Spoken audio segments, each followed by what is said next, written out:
We're going to start by being destructive, making destructive edits, that is.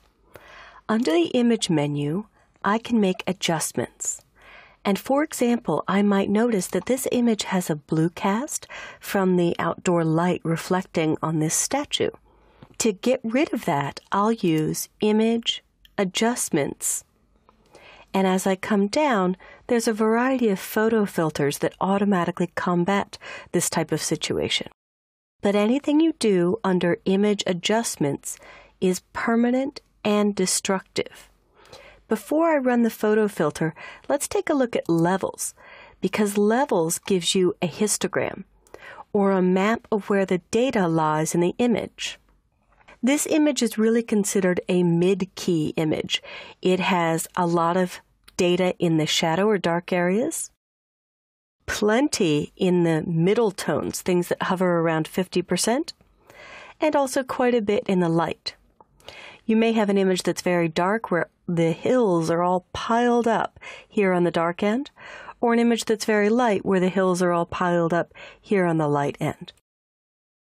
But just make a note at how smooth these mountains are in the image histogram. Okay, I'm going to cancel. I haven't done anything yet. I'll run Image, Adjustments, Photo Filter. And as I scoot this over to see what it's doing, I often like to turn Preview off and on. And it's almost like putting on a pair of glasses. You didn't know how bad it was until you could see better. When I turn the filter back on, this lovely warming filter has combated that blue cast that existed over the entire image.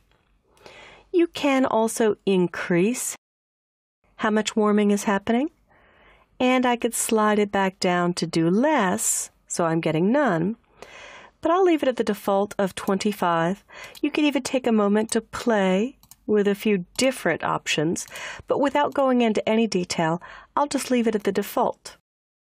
I'll click OK.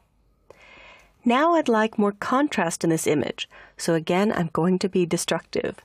Image, Adjustments, Levels. You can already see severe peaks starting at the top of the histogram.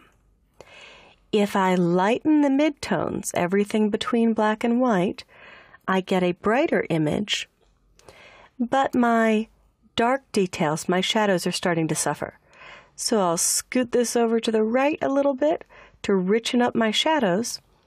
And when I turn Preview off and on, off, a little flat, a little boring, on, more contrast, and I could even attempt to go a little bit brighter, before, after.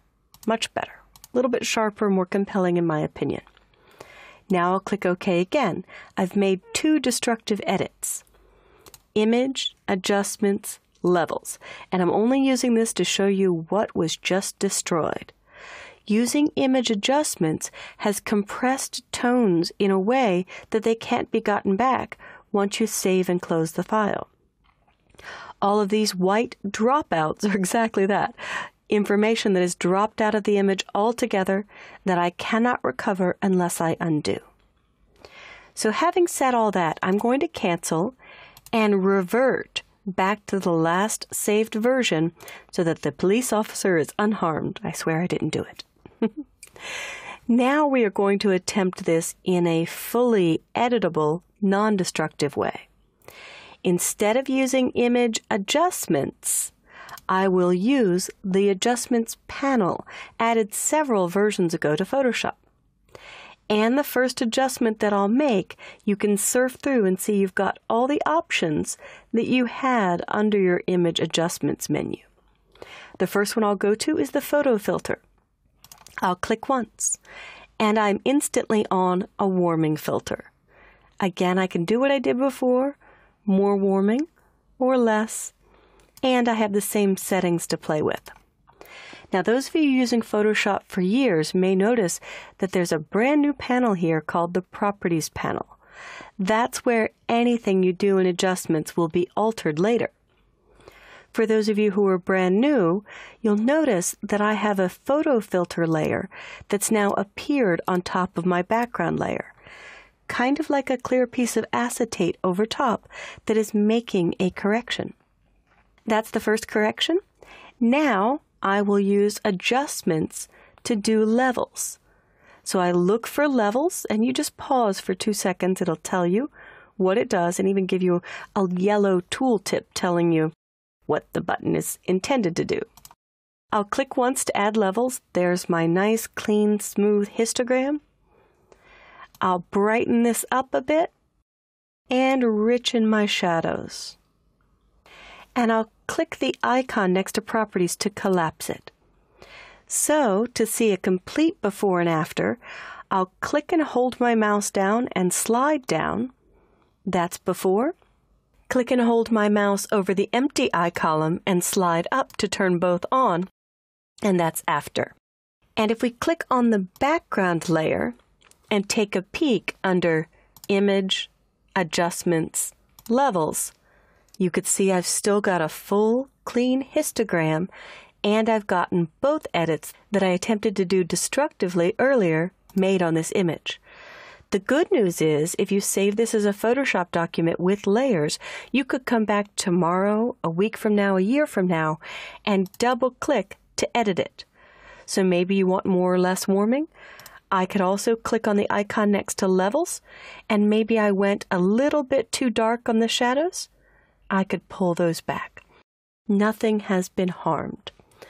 I will tell you there is also a histogram panel under Window Histogram, so you can watch this constantly as you go, but I just went to the old school levels for a solid black and white display of this. Now that you've seen what can be lost in an image in an attempt to make it look better, be sure and build a habit of making your corrections and effects using non-destructive tools, like the options on the Adjustments panel.